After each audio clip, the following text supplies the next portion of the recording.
So the question I get asked all the time is how do we get more clients in professional services, technology, in this crazy insurance business, that kind of thing, right? So let's talk about it today.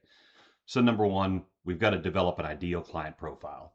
Some people feel like that's a limiting factor, and they're like, no, no, no, we can serve everybody in the country, all 300 plus insurers that are out there, and so we just need to, sell all of them. And it's like that's not the point of the ideal client profile. It's focus, it's clarity. The shotgun strategy, the spray and pray, is just that. It's a prayer. It is not a strategy. So if you focus on one ideal client profile and doesn't work, then you need to revisit your strategy and say, hey, why didn't that work? Was the profile off? Was the message that we tried to, deliver to that particular profile off? And we can, continue to refine and get better from there. Part of this is a continuous improvement in learning and how to get better and better at what we do every day, right? So you do number one, you develop the ideal profile. Number two, we develop a message tailored to them, right? So if we're talking about, specifically large loss, work in the country or, globally, here's how we help large loss adjusters do fill in the blank, right? And here's how we do it better than anyone else in the world. Bloom, fill in the blank. you know you've got to develop the talking points to provide the credibility, the familiarity, and really remove the risk for these folks from hiring you, because trust me, these folks, the average large loss adjuster is going to hire 30 to 50 to 100 different vendors over the course of a year, and the last thing they want is to get put in a situation where that person is going to put them in a bad situation, right? So you've got to remove the risk as best you can. So number one, once we actually get the meeting, we got to build personal rapport, right? Where do you live? Where do you go to school? Are you married? Do you have kids? What types of vacations do you like? What types of hobbies do you have? What you really want to know is what is this, what gets this person fired up? Is there something that you can do with them in the future that might help you build a better relationship, right? You just got to be authentic, and you need to connect with people at an emotional level. And so I've got folks now that, I mean, I've known for, a decade plus. They ask me all the time, hey, how's Caleb doing in his baseball stuff, right? Because they saw us in the Little League World Series or whatever else.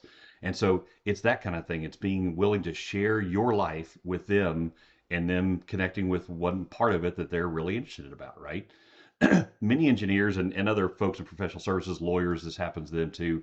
They find this really uncomfortable at first, right? Because it's like I'm exposing part of myself. And it's like, yes, you are, but you know what? For all the love and goodness that you put out in the world, it comes back to you tenfold. So it's, it becomes a lot easier the more you do it. And so you just got to get over that initial uncomfortable feeling and push through it.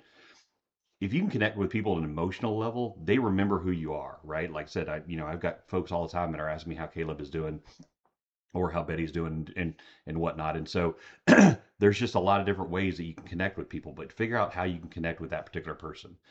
Once you kind of build that emotional connection, you start talking to them about business, right? Like, how long have you been adjusting large losses? What has been your favorite project ever? Get them to open up, use a questioning strategy to get them talking, right? The more that they're talking and the less that you're talking, the better off probably, everybody is.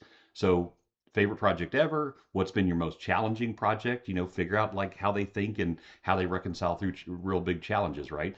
What are the most important things for you that your forensic engineering vendors or your lawyers should do to exceed your expectations, right? Just be blatant and open and honest and just ask them that question. Like, you tell me how to make you happy, right?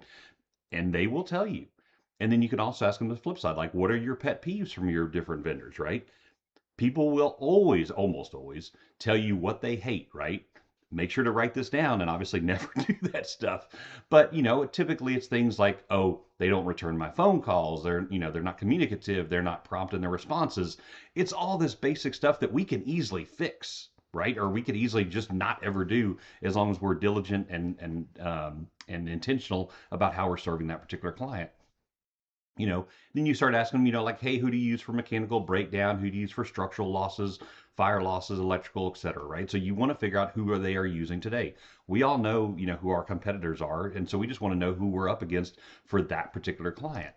And then, tell them, hey, when your number one preference is conflicted out or not available for whatever reason, they just got another loss and they're, halfway across the country or they're on vacation, who's your backup? Now, here's the deal in professional services. Here's the trick, right? Most folks don't have an emotional connection to a number two. They'll engage the rational side of their brain and they'll say, oh, and they'll name a competitor. Or they'll name the person that came and saw them last week, because that's another thing that we got to think about is When I go, visit with somebody, guess what?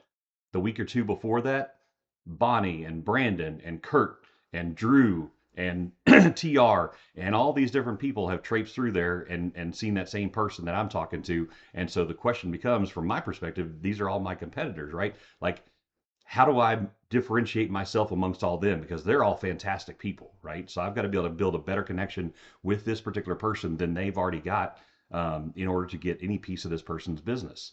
And so this is, like I said, this is where you want to try to create a wedge, right? So if there's a specific project requirement where you're actually going to evaluate two or three different competitors as opposed to just going with your normal number one, would love, if it's the right type of project, right, for our skill set, we'd love the opportunity to at least present our qualifications and then, have a conversation about whether or not we're best for that unique project, right? So you kind of build that little bit of mental model for them to say, hey, if I'm going to evaluate, at least let me bring them to the table, right? Really, though, at the end of the day, what you want to be is, I want to be your backup, right? I totally respect relationships in this business. We've all obviously got them there, and there's a lot of long-standing relationships for a lot of really good reasons. And so I know you're going to call your, the guy that you've been, or the gal that you've been working with for 10 or 15 years first. Totally get it, totally respect that. I'd like to be the backup, right? If they're conflicted out, if they're unavailable, I'd love for you to give me a call and give me the opportunity to earn, that piece of your business. And then the last question really then is become, how do you become memorable, right? So you build a mutual connection, whether, like I said, it's golf or geography or, kids or school or whatever, right? Try to give everybody something of value, right? Every single person gets a copy of my book. And the reason I do this is, I wrote this now 8 years ago. I still see this book on people's shelves today, and people still ask me all the time, hey, really enjoyed your book. Are you going to write another one? Like, it's a conversation piece. They never forget it. Now, obviously, this book cost me like $4 to print and hand out. So it's not, crazy valuable, I guess, from that perspective, other than obviously it took me the time to write it, 8 years ago. But people never forget it. The other thing is, deliver training, right? Especially with these new folks and new adjusters that we've got that are younger and don't have the 25 or 30 years of experience now that we've got. They want to learn, and so you've got to give them training to see, and that lets them evaluate, hey, here's how these guys think and these ladies think, here's how they evaluate things, here's how they process information. And that allows them to compare our methodology and the way that we go about our business to what they've already seen in the past and what they've already experienced with other vendors, right? There's, it's come up a number of times, right? I've had situations where, we went up against another fire investigator, and his investigation analysis was completely off. He called it an electrical short circuit in a part of the building that his drawing was wrong, and so he misclassified the cause. Well, I could show that to customers and say, his drawing was off, and here's why he failed. People don't really like it when you call out, somebody's failure or lack of their, to do something, because we all make mistakes, right? So we don't need to do that, but we need to show, hey, here's how thorough we are in our investigation, here's how thorough we are in the work that we've done, and here's all the training that we've done with our people to make sure that we always do come up with the right answer, right? And so you also want to figure out, especially in insurance, like, who understands the nuances of insurance policy language, and how to determine origin and cause, and if there's dates that are important, right, for coverage, binding in purposes or other, how to review all that evidence and how to make decisions based on all the information that's in front of them. Obviously, as soon as they give you the opportunity on a project, you've got to deliver, right? You've got to come first and foremost and make sure that you deliver on scope, on time, on budget, hopefully, and exceeding all of those things. And then you also got to tell them at the end of it, like, I am so appreciative for the fact that you gave me that opportunity. It means a lot to me personally that you trusted me first and foremost, because obviously I'm the business development professional, and you've trusted me and my team to solve this problem for you, right? So thank you for that opportunity, and we sure look forward to the opportunity to work with you again. And you do that over and over and over, and that's how you build these long-term relationships, right? You tell them that their work's always going to be very important to you, and that you're always going to treat them in the very, very same manner that you would always want to be treated yourself. And then here's a challenge for professionals or business development, right? That's one conversation with one person. Guess what? At the end of the day, that one person may or may not send me business. So guess what? It's okay. I opened myself up. They didn't reciprocate for whatever reason. Maybe it's not the right time or whatever else. I can have that same conversation 30 more times with 30 other folks. And I promise you, several of those folks, we're going to continue to advance the ball down the road, right? So now some folks in professional services are like, holy crap, Tim, that's a whole lot of work. Well, yes, that's why we call them business development professionals for a reason. Hope you guys enjoyed this video and have a fantastic week.